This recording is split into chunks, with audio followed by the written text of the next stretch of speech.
Si vous écoutez Changer la norme, c'est que l'entrepreneuriat vous intéresse. La Fondation Entreprendre a décidé d'encourager les initiatives sociales et solidaires en soutenant Changer la norme. Depuis 10 ans, elle agit en faveur de la cause entrepreneuriale. Elle développe l'esprit d'entreprendre chez les jeunes, elle favorise l'égalité des chances et accompagne les parcours de celles et ceux qui entreprennent. Retrouvez toutes les initiatives de la Fondation Entreprendre sur www.fondation-entreprendre.org. Je veux voir le bonheur dans chaque œil de chaque spectateur. Il faut que tu respires. Moi à mon bisounours, je lui fais des bisous. T'es gentil des tout. Bonjour à toutes et à tous, je vous souhaite la bienvenue dans Changer la norme. Je m'appelle Flavie Després, je suis la directrice de Care News, le média des acteurs de l'engagement. Il paraît que la crise sanitaire et sociale liée à la Covid-19 a donné aux Français l'envie de consommer autrement, de moins consommer, de consommer mieux, de faire le choix de nourrir une économie sociale, éthique, respectueuse et écologique. C'est une très bonne nouvelle car ce sont des valeurs que nous, acteurs de l'engagement, nourrissons depuis longtemps. Pour construire demain, il faut changer sa manière de consommer et changer la norme. Depuis plus d'1 an, je reçois tous les 15 jours des entrepreneurs à impact. Ils ont choisi d'entreprendre autrement, de réparer les inégalités, de produire respectueusement, de faire grandir leur entreprise dans le respect de l'écologie et de l'éthique. Pour autant, ils ne sont pas forcément idéalistes et encore moins naïfs. Ils parlent chiffres, difficultés, changement d'échelle, RH et normes. Le pari de changer la norme, c'est qu'il faut se parler avec sincérité et sans langue de bois pour justement changer les choses. Ce confinement, dont on nous vante l'impact qu'il a eu sur la consommation, a eu les premiers jours un effet inverse. Un tsunami d'achats de première nécessité ou non et des pénuries dans certains magasins. Parmi les stars, le papier toilette. Alors, puisqu'il est de saison d'acheter du PQ et de mieux consommer, je suis ravie de vous présenter mon invitée du jour, Audrey Destan. Audrey est la fondatrice de Poppy, une marque de papier toilette à impact. C'est une jeune entrepreneure qui a quitté une agence de notation pour start-up qu'elle avait vu grandir pour créer son projet. Grâce à un préfinancement Ulule et à une communication humoristique et bien rodée, Audrey mène sa barque depuis quelques mois avec des idées assez arrêtées sur son impact social et environnemental.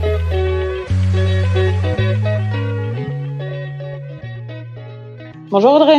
Bonjour Flavie. Comment ça va le confinement ?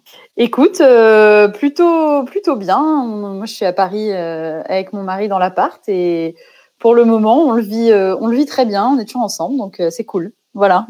Bon, ça c'est super. Alors Audrey, tu es ma première invitée sur ce sujet-là et tu es un peu une héroïne du confinement puisqu'on en a beaucoup parlé au début, un petit peu moins à la fin, puisque tu es fabricante et vendeuse de papier toilette. C'est ça, exactement. Et ton papier toilette, il est un petit peu particulier parce qu'il est écologique. Il y a un volet aussi bon pour la santé, on y reviendra, parce qu'il a été conçu sans chlore et il est fait en France. Ouais. Est-ce que tu as plus vendu pendant le confinement ? C'était une question... Alors, c'est une question qu'on me pose très souvent, mais en fait, donc Poppy, c'est le nom de cette marque de papier toilette, a 2 modèles économiques. Donc, un modèle économique B2C de vente aux particuliers et un modèle économique B2B de vente aux entreprises et épiceries, supermarchés.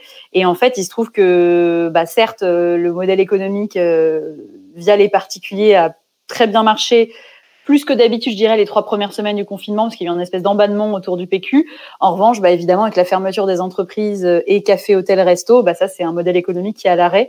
Donc, on va dire que le premier a compensé le second, mais on espère quand même vraiment que ça va repartir pour le deuxième modèle, puisque c'est quand même du volume beaucoup plus que pour les particuliers. Cela dit, on n'a jamais...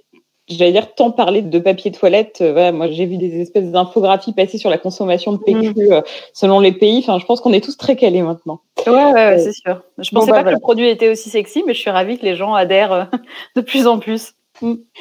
La première chose qu'on peut faire ensemble, si tu veux bien, c'est que tu me racontes rapidement ton parcours. Ouais. Et ce qui t'a amené à devenir une vendeuse de papier toilette, parce que c'est une reconversion. On peut dire ça, on peut dire que c'est une reconversion. En fait, donc moi j'ai 30 ans et j'ai commencé à bosser tout de suite en start-up.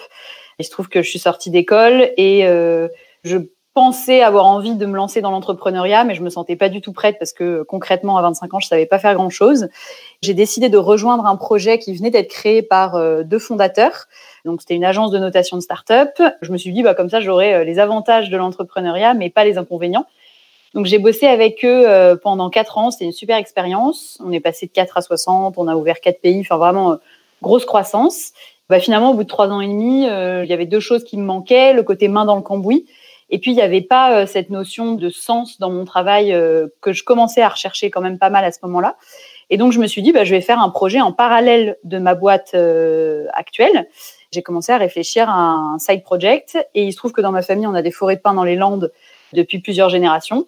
Finalement, qu'est-ce qu'on fait avec du bois, du papier, et quel est le papier qui s'utilise tous les jours et par tout le monde?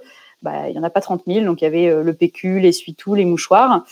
Et j'ai choisi le papier toilette parce que c'était vraiment le sujet qui me faisait le plus marrer, qui fédérait étonnamment vachement autour de moi. Donc j'ai commencé à bosser en parallèle de mon boulot, et puis finalement, ça a pris beaucoup de temps. Donc j'ai vendu mes parts de la précédente société pour lancer et me consacrer à 100% à Poppy. Donc, tu as choisi ton produit Ouais. lié à ton histoire familiale, mais est-ce que tu as fait le tour des popotes? Est-ce que tu as été voir d'autres fabricants? Parce que c'est quand même pas inné de savoir, un, faire du papier et deux, du papier toilette. Ouais, carrément.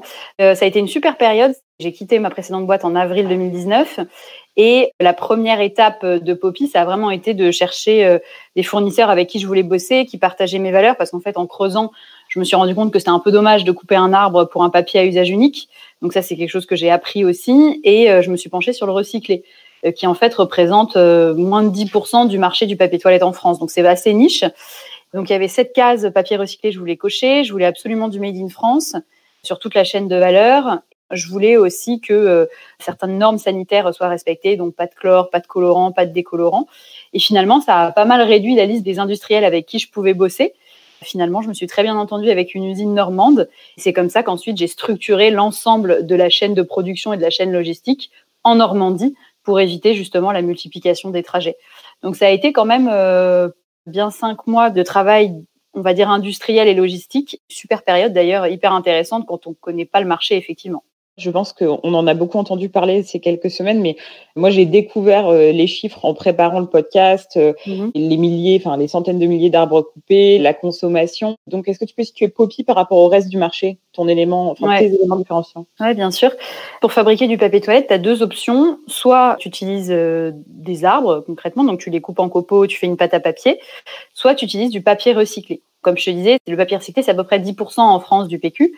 Et ce papier recyclé, tu as 2 possibilités. Soit c'est un papier qui provient d'une matière industrielle. Donc là, c'est par exemple des tétrapaks, bouteilles de jus d'orange qui sont très ancrées à la base. Donc là, ça implique que pour le nettoyer et rendre le papier blanc, il faut vraiment chimiquement le traiter lourdement. Et sinon, la deuxième option, c'est d'utiliser des papiers de corbeille de bureau. Donc ça, c'est l'option que nous, on a choisie pour éviter d'avoir à le traiter chimiquement trop lourdement.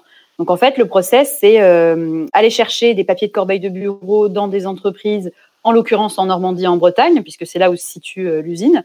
Et puis ensuite, transformer ce papier recyclé en une grosse pâte à papier qui ensuite va faire des bobines, qui va être séchée et qui va donner du papier toilette. Là, c'est pour la partie recyclée. Aussi, ce qui est vraiment propre à la marque Poppy, c'est l'engagement social. C'est-à-dire, on parle beaucoup de l'impact écologique, mais moi, je suis très attachée aussi à l'impact social. Donc, tout a été structuré de telle façon qu'on respecte certains engagements, typiquement la fabrication française, bien sûr, mais aussi le recours, par exemple, pour le logisticien, à des salariés qui sont en CDI et pas des gens qui passent, tu vois, des saisonniers qu'on traite un peu n'importe comment. Donc, on a vraiment essayé de garder ça sur toute la chaîne. Et puis, on reverse aussi une partie de notre bénéfice quand on en fait, parce qu'on est une start-up, donc on n'en fait pas tous les mois, à des associations. Donc, on a reversé, par exemple, sous forme de papier toilette, toujours sous forme de produit, des palettes à Emmaüs pour permettre aux compagnons de ne pas avoir à acheter ce papier en supermarché. Donc, c'est un ensemble d'éléments de différenciation. Maintenant qu'on a parlé du produit, je veux bien qu'on parle de la structure. Ouais.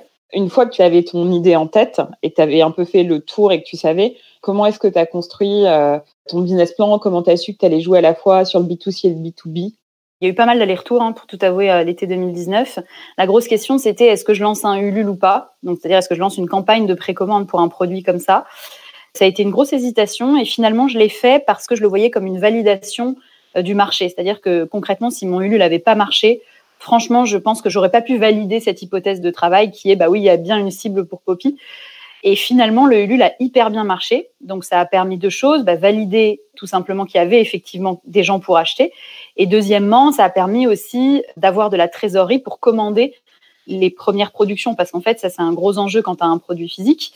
Et donc, ça a validé le modèle B2C à la fois sur la partie marché, mais aussi sur la partie modèle économique, quoi. Et ensuite, en fait, comme on a eu pas mal de retombées médias, presse ou télé, ça a amené les entreprises. Donc, il y a des entreprises qui sont venues, qui ont dit salut Poppy, est-ce qu'on peut nous aussi avoir du PQ, mais en plus grosse quantité? Et c'est comme ça qu'on a commencé, en fait, à livrer les entreprises sur palette. Quand je dis entreprise, ça peut être aussi des épiceries bio, des petits supermarchés, ce genre de choses. Et en termes de répartition entre les deux marchés, c'est comment? Alors aujourd'hui, en termes de chiffre d'affaires, on est quand même à 80% sur du particulier ou petit B2B, parce qu'à l'intérieur, je mets aussi, par exemple, les toutes petites épiceries vrac qui sont traitées comme du B2C, et puis 20% pour du gros B2B. Là, forcément, comme je te disais, le CHR, donc café, hôtel, resto et entreprises se sont arrêtés. Par contre, on a toujours des revendeurs. Ça représente à peu près 20%. Et sur la partie B2C, on a à peu près 40% d'abonnés pour 60% de gens qui achètent à l'unité, tu vois, sans être abonnés. Le but étant, bien sûr, de les convertir pour aussi que Poppy, ce soit un service, à savoir ne manquez jamais de PQ, voilà, ce genre de discours. Et puis pour ta récurrence de chiffre d'affaires, j'imagine que c'est mieux l'abonnement. Oui, tout à fait, surtout qu'en plus, c'est un abonnement qui est sans engagement, donc il peut s'arrêter à tout moment. Finalement, ça se rapproche de certains clients fidèles qui achètent à l'unité tout le temps, tu vois. Et puis, ce qui est bien aussi avec l'abonnement, c'est qu'on peut le moduler. Donc, si tu pars en vacances, tu peux le mettre en pause, recevoir tous les 3 mois, tous les 2 mois. Donc, c'est vraiment à la carte. C'est presque un faux abonnement, on va dire. Est-ce que tu es beaucoup plus cher que d'autres papiers toilettes? Alors, on va pas parler de n'importe quel papier toilette, mais disons sur quelque chose de comparable, soit recyclé, soit made in France. Ouais, tout à fait. Pour les particuliers, on est à peu près 2 fois plus cher qu'un papier qui a un engagement écolabel, donc avec le label écolabel. Pourquoi? Parce qu'en fait, on vend un service avec une livraison à domicile pour les particuliers et ça, c'est inclus dans le prix. Donc, ça coûte plus cher. Par contre, pour les professionnels, on est complètement aligné sur le marché. Pour des sociétés de nettoyage, on est même parfois moins cher que certains produits bio. Mais ça, c'est vraiment réservé aux professionnels qui commandent en grande quantité, évidemment. Et là, tu vends combien alors, je sais pas si tu parles en rouleau ou en paquet. Mais c'est quoi ton volume à peu près de cette première année, du coup?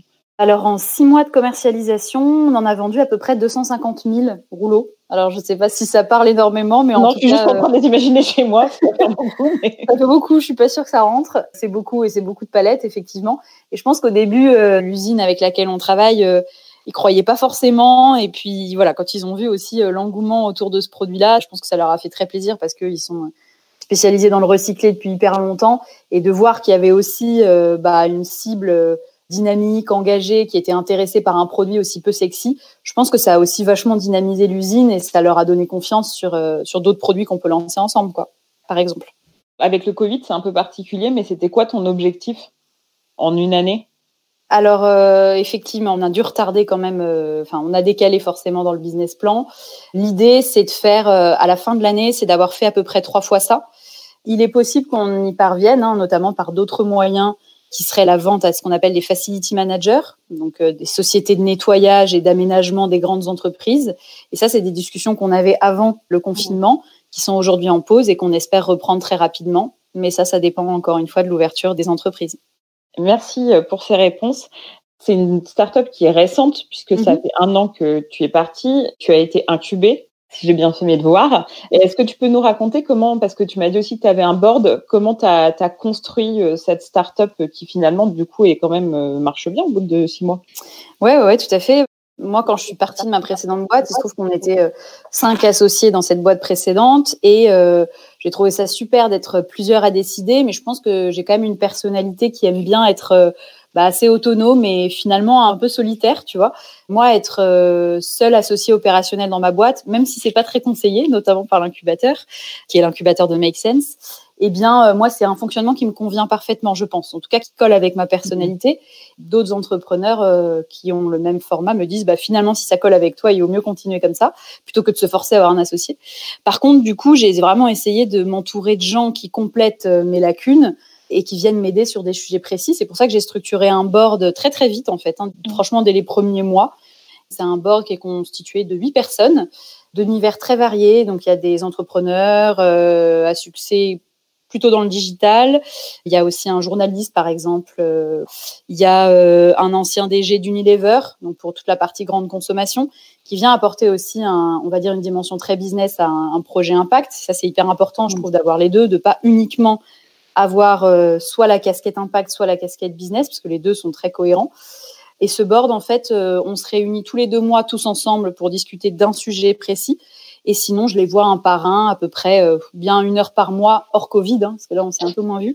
Mais je suis très proche des membres de mon board et ils m'aident énormément dans la structuration de la boîte. Ouais. Je fais partie aussi, Poppy fait partie du réseau Entreprendre, qui est un super réseau d'entrepreneurs qui permet quand même aussi de bien orienter les boîtes, notamment en période de crise. Ouais, nous aussi, chez Care News. Ah oui, ok. Vous ne le voyez pas, mais je viens de faire un high five à Audrey. En termes de capital, c'est pareil? Tu es seul capitaine à bord ou tu as associé d'autres personnes? Non, vraiment, cette envie d'autonomie que j'ai pour la prise de décision, je l'ai aussi en termes de cap table. Donc, je suis seule associée opérationnelle et j'ai investi une partie de l'argent que j'ai gagné de mon exit précédente dans Poppy et j'espère continuer ainsi tant que je peux. Peut-être avoir un jour recours à du prêt bancaire quand les conditions seront satisfaisantes. Mais en tout cas, j'ai pas de levée de fonds prévue ou d'envie de faire rentrer des gens en capital. Après, je dis ça aujourd'hui, je sais très bien que ça peut évoluer très rapidement. Je voudrais qu'on revienne un instant sur, il y a le réseau Entreprendre et il y a Make Sense. Qu'est-ce que ça t'a apporté? Bon, bien sûr, des conseils, mais ces incubations. Alors, l'incubation Make Sense, c'était vraiment, pour le coup, une incubation à proprement parler, puisqu'il y avait non seulement l'accompagnement des mentors, mise en relation hyper pertinente sur des sujets qu'on définissait ensemble, mais aussi les locaux. Donc ça, au début, c'est quand même hyper important. Quand tu es une jeune start-up, tu rencontres des entrepreneurs qui gravitent dans le même écosystème. Donc vraiment, c'était très important pour structurer au départ. Et mon Ulule a été fait chez Make Sense. Donc ça a vachement aussi, je pense, permis à d'autres boîtes de relayer le truc et tout. Donc voilà, ça a été un super apport, particulièrement les 3 premiers mois où la boîte était vraiment très, très jeune. Et ensuite, le réseau Entreprendre a pris le relais, je dirais, puisque, comme je te disais, Ulule en septembre. En janvier, je suis lauréate du réseau Entreprendre. Et là, il y a vraiment un côté plus accélération, je dirais, qu'incubation. Il y a toute une partie probablement plus business et plus métier parce que des webinaires avec d'autres gens qui ont les mêmes problématiques et puis aussi le partage d'expérience avec des gens de la promo, entre guillemets, réseau Entreprendre.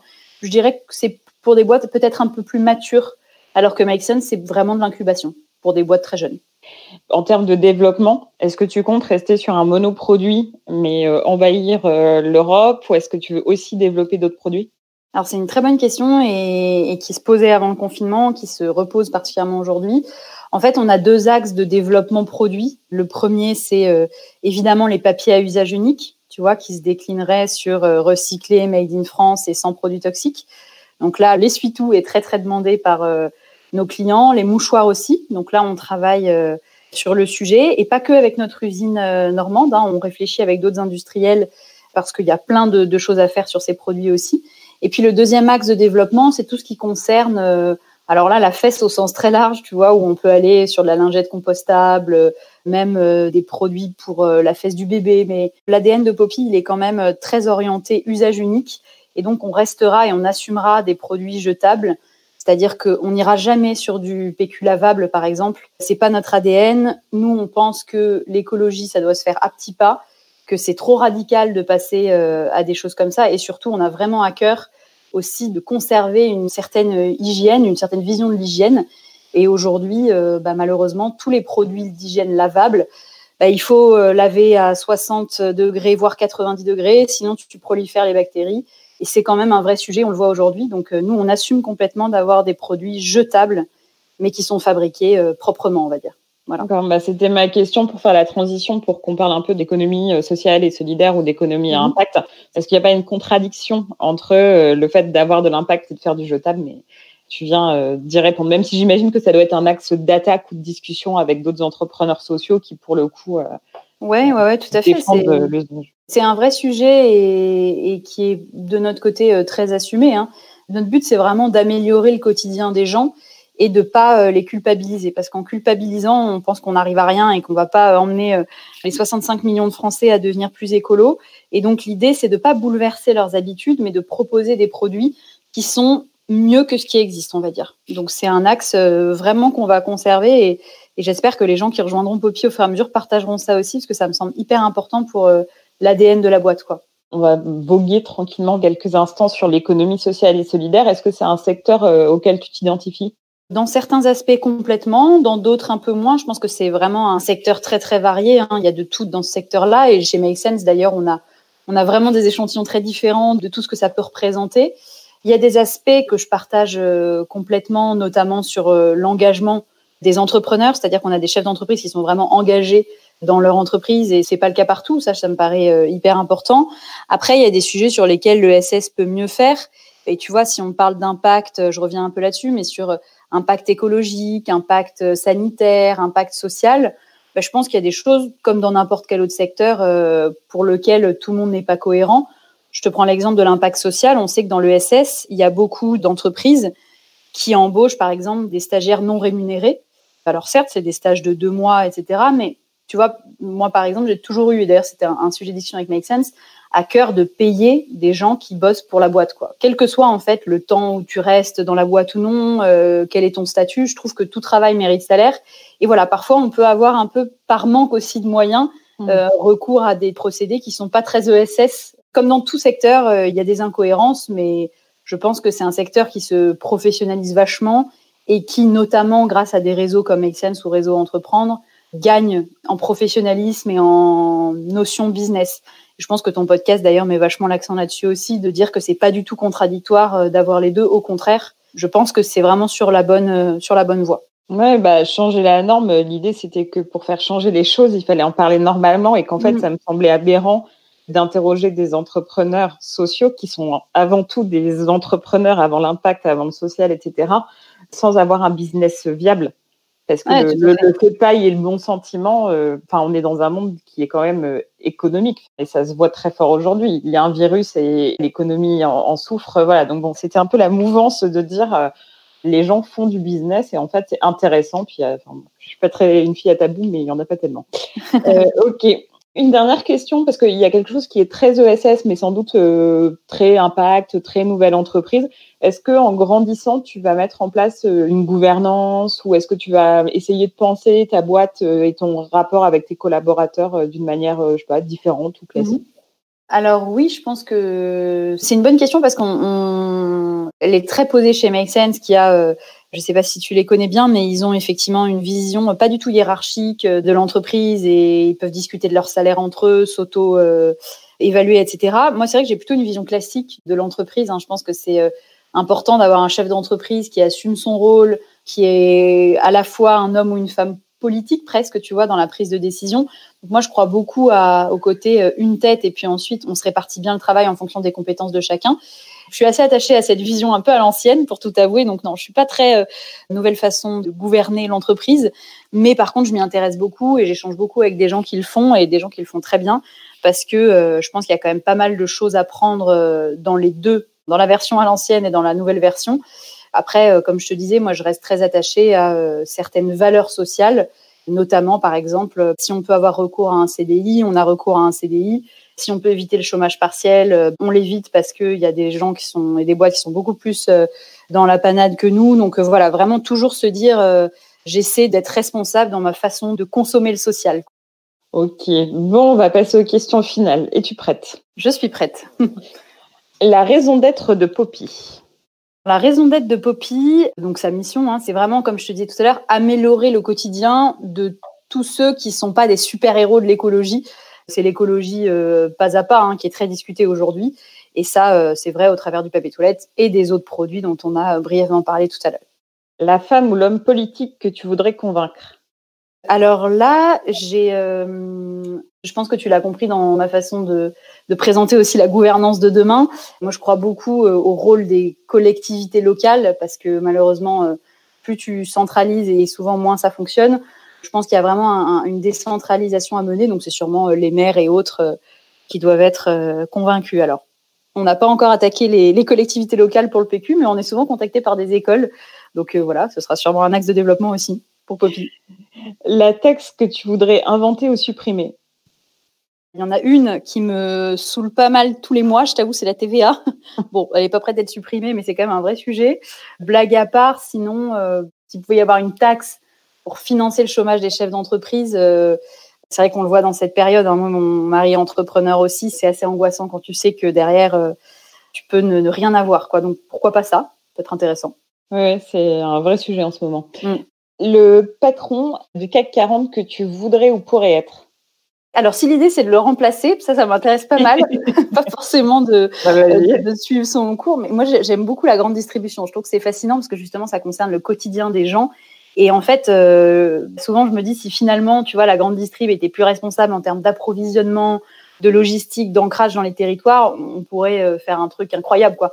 Donc, si je peux remplacer Alexandre Bompard de Carrefour dans quelques années, écoute, je suis dispo dans quelques années. Le message et la somme pour laquelle tu tairais un scandale politique. Écoute, mon poids en papier toilette, par exemple. C'est une bonne réponse. Bonne réponse. Merci Audrey. Merci beaucoup Flavie. Merci d'avoir écouté jusqu'au bout cet épisode. Changer la norme, le podcast de Care News se retrouve sur SoundCloud, iTunes, Spotify et partout la technologie à l'heure de nous mener. N'hésitez pas à nous suggérer des invités, à faire des commentaires, à diffuser autour de vous et à noter le podcast afin de vraiment changer la norme. Merci.